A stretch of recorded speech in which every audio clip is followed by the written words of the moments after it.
Major Robert M. White steps from a van at Edwards Air Force Base to go aloft in the X-15 for an assault on the altitude record now held by that craft.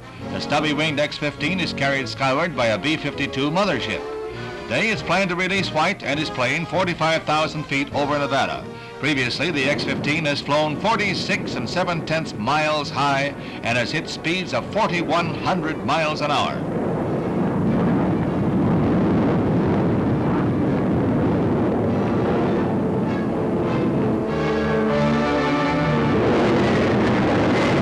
Once the X-15 is carried to the proper altitude, it will be released by the B-52 and its own engine will take over for the flight into space. And a space flight it actually is.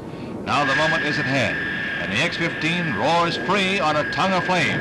The 57,000-pound thrust of its engine is to burn for only 81 seconds. But that power is enough to shoot the Major nearly 59 miles into space.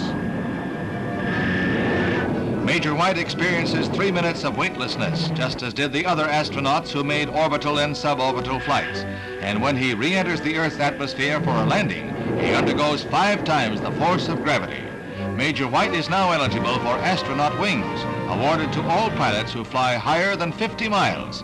His speed during the flight was 3,700 miles an hour. Not a record, but he wasn't riding a local either. 7-year-old son Gregory was a proud witness. The saga of the X-15 and its pilots is marked at the White House as the 4 men who have piloted the plane received the famed Collier trophy that is awarded for noted contributions to aviation.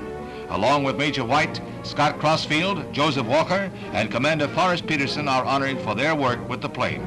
Honors for men of daring who have contributed greatly to the conquest of space.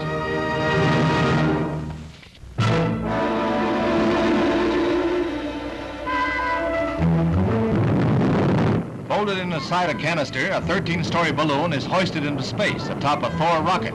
This is a test preliminary to orbiting another space listening post next fall, which will inflate just as this one does and then orbit the Earth as Echo 2. In this test, the shiny balloon inflates perfectly and then soars 922 miles above the Earth in a completely successful test.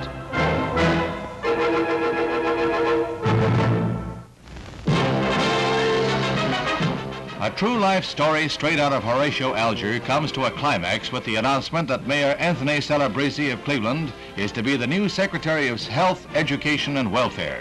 His rise from newsboy to a national political figure has been phenomenal.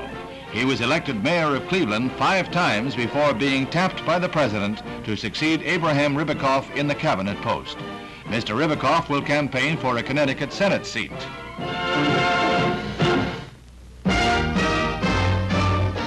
The Queen Elizabeth sails for Europe with a distinguished passenger. Former President Eisenhower is making his first trip abroad as a private citizen since 1929, and he says this is going to be a fun trip. The general is accompanied by his wife and their 2 grandchildren, Dwight David, 14, and Barbara Ann, 13. Mr. Eisenhower will make but one official appearance. He will address an international teachers' conference in Stockholm. In a shipboard interview, the general says he hopes to carry abroad the message that the United States wants peace but will not be pushed around. A bon voyage to Mr. Eisenhower, private citizen.